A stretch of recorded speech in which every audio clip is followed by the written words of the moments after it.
Hi అండి. చింతపండు use చేయకుండా ఫిష్ కర్రీ ఎలా చేస్తారో మీకు చూపిస్తానండి.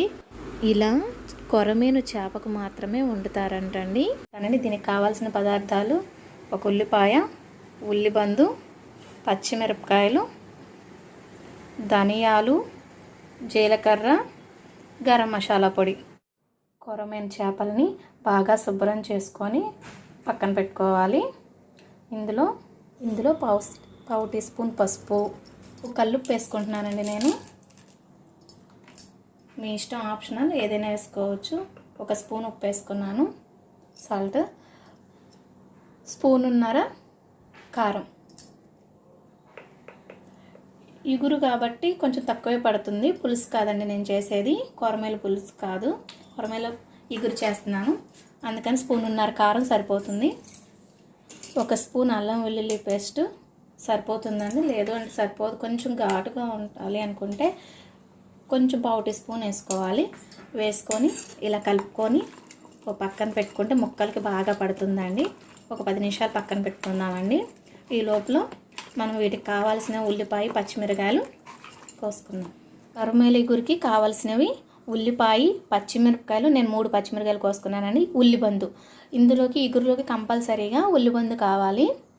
కోసి పెట్టుకొని స్టవ్ ఆన్ చేసేసుకుందాం. చేపలకు సరిపడా ఆయిల్ వేసుకోవాలండి, ఎందుకంటే నీసు కూర కదా, కొంచెం ఎక్కువే పడుతుంది. 3 నేనైతే 3.5 వేస్తున్నానండి, సరిపోతుంది. ఆయిల్ హీట్ అయ్యాక చూసుకొని ఉల్లిపాయ, పచ్చిమిరపకాయ వేసుకొని తిప్పుకోవాలండి.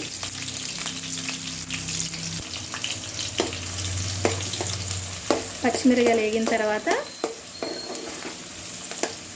ఉల్లిబందు కూడా వేసేసుకుందామండి. ఉల్లిబందు కూడా వేసేసుకుందాం.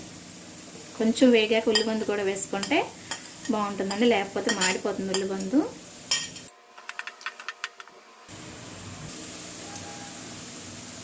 ఆల్రెడీ స్పూనున్నర వేసాం కదండి. ఇప్పుడు 1/2 స్పూను కొంచెం అల్లం వెల్లుల్లి పేస్ట్ వేసుకుందామండి. అల్లం వెల్లుల్లి పేస్ట్ వేసుకొని తిప్పుకుందాం. కొంచెం పచ్చివాసన పోయేదాకా వేయించుకుందామండి. కొంచెం వేగిన తర్వాత కలిపి పెట్టుకున్న ముక్కల్ని వేసేసుకుందాం. వేసేసుకుని ఒక్కసారి జస్ట్ ముక్కల్ని ఆయిల్లో ఇలా తిప్పుకొని, పూర్వం అయితే ఇట్లా ఎగరేసేవాళ్ళు, అది నాకు రాదు, ట్రై. ఇలా తిప్పుకొని లో ఫ్లేమ్లో పెట్టుకొని మూత పెట్టేసుకుందామండి. ఇలా ఒకసారి అడుగంటకుండా 2 మినిట్స్లో కొంచెం స్పూన్తో తిప్పుకుంటే ఏంటంటే ముక్కలు నలగకుండా ఉంటాయండి. స్పూన్తో తిప్పుకోవాలి, లేదంటే ఎగరేసుకోవాలి, లేకపోతే నలిగిపోతాయి. ఇలా ఒక 5 మినిట్స్, ఒక 2 మినిట్స్ ఉంచితే చాలు. కొంచెం నీసుని దిగిరిపోయాయండి. ఇప్పుడు అడుగంటడానికి వస్తుంది. అడుగంటనే ఇవ్వకూడదు. ఇప్పుడు వాటర్ పోసేసుకోవాలి. 1 గ్లాస్ వాటర్ పోసుకుంటే సరిపోతుంది. ఎక్కువ అవసరం లేదండి దీనికి. కొంచెం తిప్పుకోండి ఇట్లా.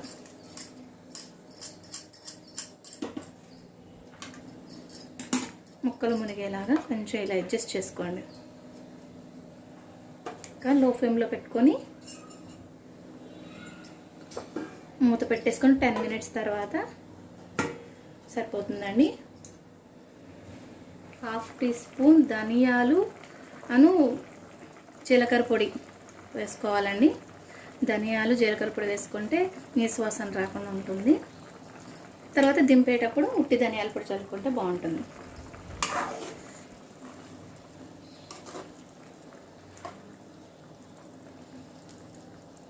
ఒకవేళ కారం తగ్గితే ఇప్పుడు వేసుకోవచ్చండి, ఆప్షనల్. మాకు చిన్నపిల్లలు ఉన్నారు, అందుకని మేము వేయట్లేదు. వేసుకోవాలంటే ఒక 1/2 టీ స్పూన్ వేసుకోవచ్చు, బాగా కారం ఎక్కువ తినేవాళ్ళు. ఇంకా ఎగరాలండి, కొంచెం చిక్కపడితే బాగుంటుంది. కొంచెం మధ్యలో చూసుకుంటూ ఉండాలి, ఎందుకంటే అడుగంటిద్ది, మధ్యలో అడుగంటిద్దండి. చూసుకొని లైట్గా ఉడుకుతున్నప్పుడే కొంచెం కొత్తిమీర వేసుకుందాం. తర్వాత దింపే ముందు వేసుకోవచ్చు.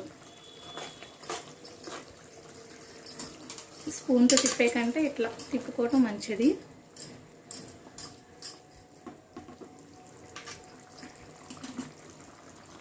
ఇంకో 5 మినిట్స్ ఉడకనిద్దామండి, చూసుకుంటూ ఉండాలి మధ్యలో.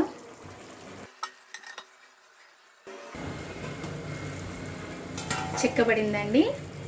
ఇలా చిక్కపడితే చాలు. గరిటతో అనే కంటే కూడాను ఇట్లా తిప్పుకొని చూస్తే మనకు అర్థమవుతుంది చిక్కబడింది కదా, మనకు కావాల్సినంత కన్సిస్టెంట్లో. ఇప్పుడు గరం మసాలా పొడి 1 స్పూన్ వేసుకుందామండి. దీంట్లో ఏంటంటే పులుసు ఏం కదా, గరం మసాలా పొడి వేసుకోవచ్చు. లైట్గా కొత్తిమీర వేసేసుకుని స్టవ్ ఆఫ్ చేసేసుకోవటమేనండి. రెడీ అయిపోయిందండి.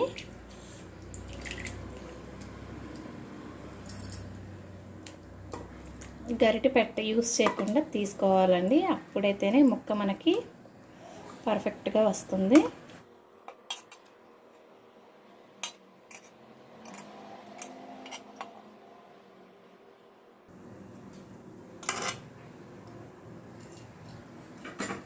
ఇది వేడి వేడి అన్నంలో వేసుకొని తింటే సూపర్ ఉంటుందండి కొరమేను ఇగురు. ఈ వీడియో కనుక మీకు నచ్చినట్లయితే లైక్ చేయండి, షేర్ చేయండి, మర్చిపోకుండా సబ్స్క్రైబ్ చేయండి.